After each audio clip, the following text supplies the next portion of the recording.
Welcome back, painting. So we are here for week 14, your last week before you get a little bit of a break, which is really nice.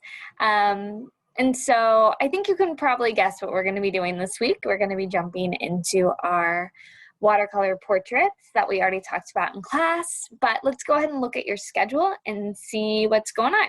So today there is no official Zoom because really today I want you to be working on sketchbook number 7, which is focusing on the eye. Before we know it, we're going to have the base coat and the skin painted on there, and then the next step will be to start adding those different features. And so it's really important that you get some really good practice creating something like the eye up close. So if I click on that document and go to our sketchbook number 7, you can see there's a tutorial that walks you through just creating kind of some generic eyes. You can change the colors and alter whatever you want, but I just want you to practice with these simple instructions to make sure you're not missing anything. There's quite a few parts to the eye.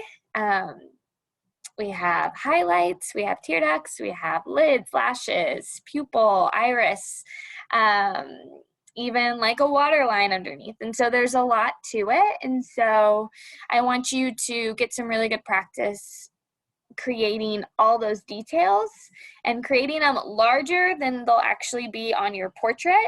And then when you go to work on your portrait and apply the eye later on, you'll already have that practice under your belt, and you should be able to get those details and know what those details you're looking for are, even if your picture is kind of blurry. So that's what you're doing for your sketchbook. Make sure you submit it to Summit.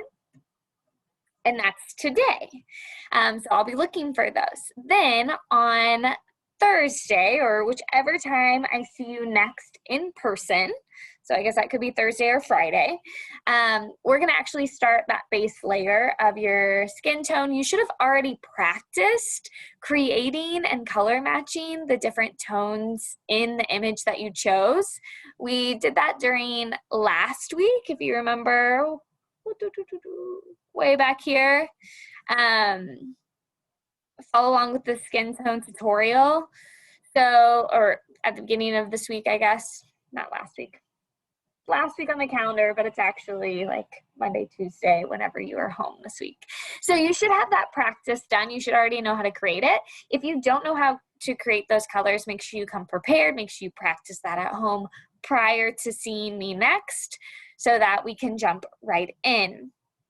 And then whichever day you're distant, either on Thursday or Friday, I'm going to give you a little break because I don't want you to get too far or be overwhelmed working on these at home. And I think there is a lot of benefit to seeing lots and lots and lots of examples. That's how you learn, is being able to see what's working and what people are doing and what people are using. And so what I've done is I found a couple different portrait watercolor time lapses. So there's this one, and if I hover over it, sometimes it'll show me. There we go. Which has a really interesting style and I think is really beautiful. And this one, which is a little more zoomed in and is able to show kind of like a shimmery effect, I think is really nice. I want you to watch those and kind of explore. And then be prepared to share what you notice about these. So what do you notice about the layers? What do you notice about the color mixing? Did they use anything you hadn't seen before? Did you like the style that they incorporated? And so just be ready to discuss those when I see you again after that.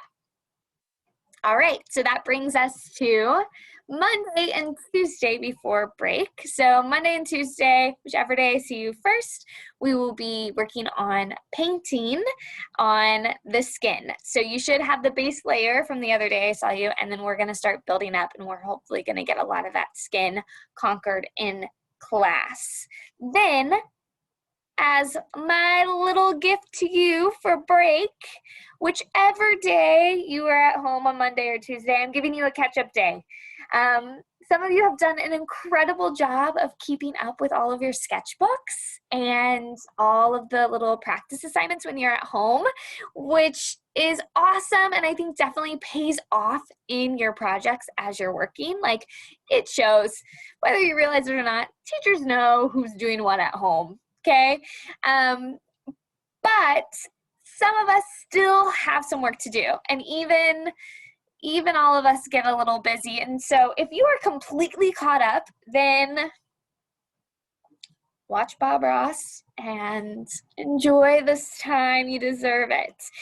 If you are behind on any of your sketchbooks, whether you've done them, you just haven't turned them in, you have some practices you need to do, please get those done so when we come back from break, you are right on track. We can finish really strong and you can be good to go. Remember, we don't have PFAs in this class, and so all of the work that you're doing for your sketchbooks and for your projects is your entire grade.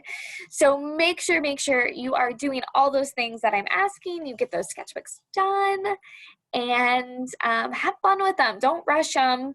Make sure you're actually like learning as you're doing it, okay? I'm excited to see you next. Stay safe, take care of yourself and others, and have a great day.